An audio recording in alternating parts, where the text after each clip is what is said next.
అహంకారం అనర్థ కారణం.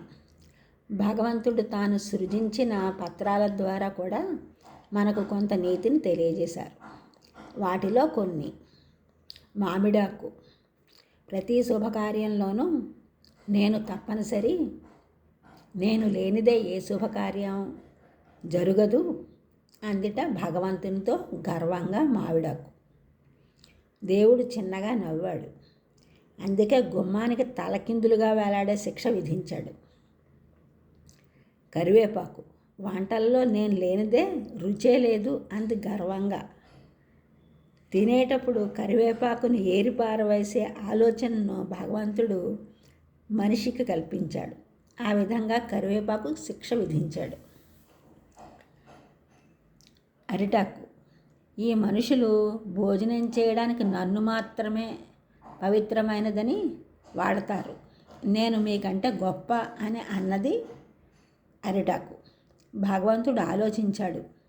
అరిటాకు తిన్న తర్వాత దాని ఉనికి చెత్త కుప్పకు పరిమితం చేశాడు భగవంతుడు. తమలపాకు.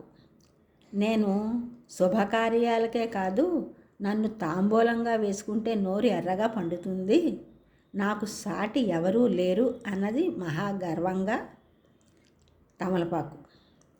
దేవుడు దాని అహంకారం అణచాలని అనుకున్నాడు. తమలపాకు నమిలిన రసం కొంత మింగి తరువాత నోటి ద్వారా వెళ్ళగక్కే శిక్ష విధించాడు తమలపాకుకు.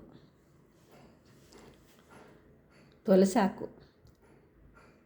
నన్ను కూడా దేవుని పూజలో వాడతారు, కానీ నా చివరి క్షణాలు దేవుని నిర్ణయం అంది వినయంగా. దేవుడు సంతోషించాడు. తన మెడలో హారంగాను తన పాదాల చెంత ఉంచిన ఆ తులసి దళము భక్తులు సేవించే తీర్థంలో ఉండేటట్లుగా పవిత్ర జీవితమును ప్రసాదించాడు తులసాకు. నేను నా వల్లే అనే అహంకారంతో ఉన్నవారు పతనమవుతారు, వినయంతో ఉండేవారికి ఉన్నత స్థితి కలుగుతుంది. తులసి మొక్కను కోటలో వేసి పూజిస్తాం. తులసి కోటలో నీళ్లు పూసి యన్మూలే సర్వతీర్థాన్ని యన్మధ్యే సర్వదేవతాః యదగ్రే సర్వవేదాశ్చ తులసీత్వం నమామ్యహం అని తులసి కోటలో పోసిన నీళ్లు శిరసిపై జల్లుకుంటారు.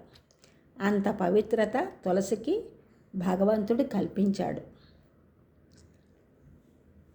ఈ ఛానల్ చూసిన వారందరూ కూడా సబ్స్క్రైబ్ చేయండి, షేర్ చేయండి, లైక్ చేయండి, కామెంట్ చేయండి. సబ్స్క్రైబ్ చేసిన వారందరికీ కూడా కృతజ్ఞతలు. షేర్ చేసిన వారు, లైక్ చేసిన వారు, కామెంట్ చేసిన వారందరికీ కూడా ధన్యవాదములు.